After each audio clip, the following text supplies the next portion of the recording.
Welcome to the deep dive. Okay, so you've shared a text with us, Patrick McCarthy's translation of the Bubishi, often called the Bible of Karate. That's the one. A really foundational text. Yeah, and you hear karate, you immediately think, fighting, techniques. Right. Punches, kicks, blocks. But this book, it seems like it's way more than just that. Oh, absolutely. It's surprisingly holistic. It's not just about combat. It covers a much wider scope. Right, so that's what this deep dive is about today. We want to get into those, let's say, unexpected parts of the Bubishi. Mm-hmm. Explore why it's considered so important, beyond just the fighting moves. Exactly. What's the wisdom here? We're thinking we'll look at three main areas. Okay. The history and philosophy side, then this whole section on Chinese medicine and herbs, which is kind of surprising. Yeah. Very integrated. And finally, the vital point stuff. Yeah. Kyusho, right. Correct. So history, medicine, vital points. That covers the core surprises, I think. Perfect. Okay, so let's dive in. History first. Where'd this thing even come from? The Bubishi? Well, that's part of its mystery, really. The exact origin isn't pinned down definitively. Ah, okay. So theories. Strong evidence points towards China, probably Fujian province. Fujian. Okay. And from there, it likely traveled to Okinawa, through the cultural exchange that was happening. That makes a lot of sense. I mean, Okinawa, the Ryukyu kingdom back then wasn't isolated, was it? Not at all. Constant interaction with China, envoys, trade, a lot of back and forth for centuries. So knowledge, including martial arts, would have flowed pretty freely, you'd think. Precisely. And you also have to remember the context in Okinawa itself. Like the weapon bans. Exactly. Restrictions on weapons at various points in history naturally spurred the development of unarmed fighting methods. Right. People needed ways to defend themselves. Yeah. Necessity, invention. You got it. And the translator, McCarthy, specifically mentions the influence of Kwanfa. Kwanfa. That's basically Chinese martial arts, right? Yeah. Like Kung Fu or Gong Fu. That's a good way to think about it, yeah. Mm. It covers a broad range of Chinese styles. So the Bubishi kind of shows that connection between Chinese Kwanfa and what became Okinawan karate. It acts as a sort of bridge, definitely. It highlights how these martial traditions weren't developed in a vacuum. They influenced each other. But it's not just techniques, is it? You mentioned philosophy. The book seems quite deep in places. It really is. Take the Laws of Wisdom section, attributed to a Master Wang. Yeah, I saw those. Some are really striking. Let anger be your enemy. Mm-hmm. And patience is the foundation upon which security and long life rest. That's not tactical fighting advice. That's like life philosophy. Exactly. It shows that traditional martial arts often had this strong ethical, philosophical core. It wasn't just about fighting skill. It was about character development, too. Deeply intertwined, yes. Think about it managing anger, being patient. That applies way beyond a fight, doesn't it? Totally. Daily life stuff. Mm. And then there's the advice on correct etiquette. Right. Again, reinforcing that it's about more than just the physical. It's not just how to bow, but moral conduct, self-discipline, respect. Precisely. It emphasizes that mastery includes how you carry yourself, your character. It makes you think, What's that? How often do we consider the ethical side of skill in any field, not just martial arts? That's a really good point. It's often just about the technical skill. Mm-hmm. And even the physical stuff, like the principles of movement. Yeah. It goes beyond just listing moves. It talks about fluidity, stability, even mindfulness in how you move. So like the underlying mechanics. Kind of, yeah. Understanding how the body moves efficiently.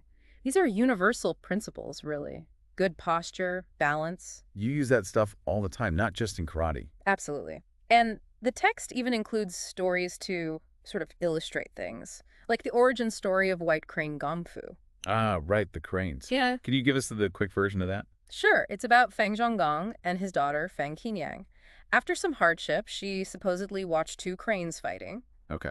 And she was struck by their agility, their balance, how they evaded and attacked. So she copied the cranes. Inspired by them, yeah. She's credited with developing a new style based on those observations. Now, whether it's historically exact... Maybe not. Right. It's more about showing the tradition, the lineage, using a memorable story. And it highlights observation, adaptation, key things. Like a founding legend. Okay, Right. This is fascinating, but let's shift gears. This next part really surprised me. The medicine section. Yeah. Chinese medicine and herbal pharmacology in a karate text. Seems unusual. To us, maybe. Right. But it reflects a really integrated view of health back then. How so? Well, if you're training your body intensely, you also need to know how to heal it, maintain it, That makes sense, really. Okay. Yeah, I can see that. So what kind of stuff is in there? Details on lots of medicinal herbs, their uses. Can you give an example or two? Sure. It mentions Dipsecus asperwall, good for bones and tendons, apparently. Yeah. Very relevant for training. Makes sense. And Artemisia argyri level, that's mugwort, used to stop bleeding. Practical stuff. So remedies for injuries and general health. Exactly. Recovery, longevity.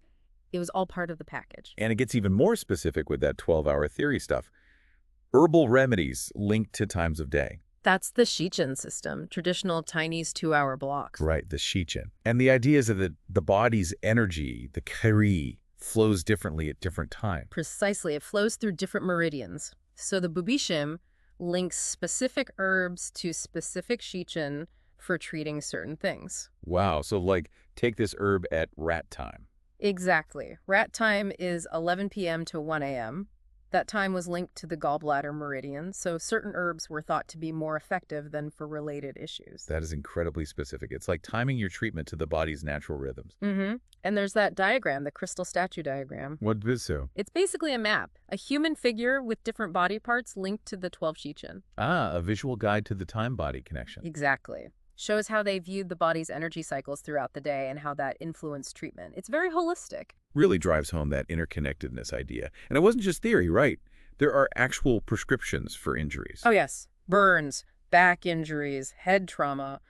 Very practical medical knowledge. Useful for martial artists, but also just life back then. Absolutely. These were likely tried and tested remedies, but it's also realistic. How so? It includes a section on the 4 incurable diseases. So, acknowledging limitations. Right. An honest look that, well, some things couldn't be cured even with traditional methods. And then really specific stuff like ointment for weapon wounds and chronic head pain. Yes, that sounds incredibly relevant for the time, doesn't it? Yeah, definitely. Shows how comprehensive it aimed to be. A real resource for a wide range of health issues. Okay, so history, philosophy, a whole system of medicine. Now for the third part, vital points. Kisho. Right. This is probably closer to what people might expect from a martial arts text. Targeting vulnerable spots in the body. Exactly. The Bubishi details specific locations and the potential effects of striking them. Is this idea unique to the Bubishi or karate? Seems like lots of martial arts talk about pressure points or vital points. It's not unique, no. The concept exists globally in martial traditions. But in this context, Yeah. there's likely a strong connection to traditional Chinese medicine, specifically acupuncture points. Think of the bronze man statue. The acupuncture model. Yes, used to teach acupuncture points for healing. It seems the vital points for fighting often overlap with these. Interesting. So tapping into the same map of the body, but for different reasons. Healing versus, well, hurting. Essentially, yes, a shared understanding of sensitive areas. What are some examples mentioned in the Bubishi? Places like the temples, the throat area, the solar plexus. Standard vulnerable spots. Pretty much. And the text describes potential effects, disorientation, pain, loss of consciousness. Depends on the point and the strike. But it gets more serious with the 7 restricted locations, right? It does. These are points highlighted as particularly dangerous. Why restrict? Because striking them could cause severe injury or even death. It really underscores the potential lethality involved. A serious warning about responsible practice. Absolutely. It raises ethical questions about using this kind of knowledge. And then things get even more intense with ideas like the delayed death touch 12-hour diagrams. Sounds dramatic. It does sound dramatic, and it's definitely one of the more controversial or, let's say, debated aspects. What's the idea there? It suggests that hitting certain points at specific times could cause severe delayed effects, not immediate ones. Wow. Is there modern scientific backing for that? That's where it gets debated heavily, but its inclusion shows the depth, the complexity, and perhaps the perceived power within that tradition. It's definitely heading into advanced, maybe even esoteric territory there. You could say that, and tying back to the earlier theme. Let me guess it connects to the 12-hour clock again. You got it. The Shichen vital points. Of course. So, just like the herbs, some vital points are considered more vulnerable at certain times of day. That's the concept, yes. Linking vulnerability to the body's energy cycles, the ki flow, it's all part of one integrated system in the Bubishi. It really is amazing how it weaves everything together. Mm-hmm. So, stepping back from all the details, it's really clear this Bubishi is way more than just a fight manual. Absolutely. It's this incredible repository, isn't it? History, philosophy, medicine, herbs, vital points, martial principles, all in one place. It gives you such a different view of what martial arts could encompass. A whole system for self-cultivation. Right. Not just physical prowess, but health, character, understanding the body, a truly holistic approach. The scope is just huge. I certainly didn't expect all the medical detail. That's often the biggest surprise for people. But it highlights that interconnectedness, mind, body, ethics, health. It was all linked. Yeah, it wasn't about being just a fighter, but maybe a more complete, knowledgeable person. That seems to be the underlying goal, yes. Yeah. Comprehensive well-being. So a final thought then, perhaps for a listener. Thinking about how the Bubishi blends these fields, medicine, martial arts, philosophy, how could that kind of integrated thinking apply to us today?